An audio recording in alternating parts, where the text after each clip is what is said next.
বিলগুলোকে আমি আবেদন করবো যারা মিনি চালায়, চাষিরা তো বাকি রাখেনি। প্রতিশ্রুতি দেওয়া হলেও কেশপুরে বকেয়া বিদ্যুৎ বিল আদায় ছাড় হচ্ছে না। বকেয়া বিদ্যুৎ বিল আদায়ের ক্ষেত্রে বিদ্যুৎ বিল ছাড় দেওয়া হবে বলে ইতিপূর্বে জানিয়েছিল কেশপুর পঞ্চায়েত সমিতি। সেই মতো সেই বকেয়া বিদ্যুৎ বিল আদায়ের জন্য কেশপুর ব্লক জুড়ে বিভিন্ন গ্রাম পঞ্চায়েতে ক্যাম্প শুরু হয়েছে।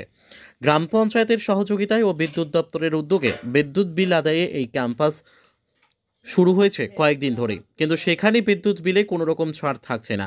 এই প্রসঙ্গে কেশপুর পঞ্চায়েত সমিতির বিদ্যুৎ কর্মাধ্যক্ষ শেখ তাজ মোহাম্মদ জানান, এই বিলে ছাড় দেওয়ার জন্য এখনো কোনো নির্দেশিকা আসেনি আমাদের কাছে। পরবর্তীকালে কোনো নির্দেশিকা এলে আমরা সেই ছাড় দেওয়ার ব্যবস্থা করব। মানুষকে অনুরোধ করব তারা যেন এই বকেয়া বিদ্যুৎ বিল মিটিয়ে দেন। ব্যুরো রিপোর্ট, সত্যের সন্ধানে কেশপুর। আমাদের ছাড় দিতে হবে, এটা তো আমাদের হাতে নেই, কর্মদক্ষদের হাতে নেই।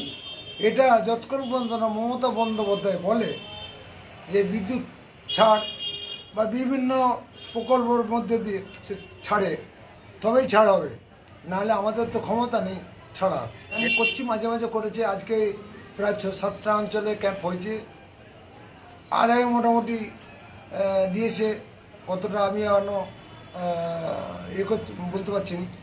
তো আমার অনুরোধ মানুষের কাছে যে আস্তে আস্তে বিলগুলো দিয়ে দেওয়া। তবে যদি দুয়ারে সরকারের ঘোষণা দিদি করে যে বিদ্যুৎ বিল ছাড় আছে, এবারে কত পার্সেন্ট ছাড় আছে উনি সেখান থেকে সার্কুলার এলে আমাদের অফিসাররা বলতে পারবেন।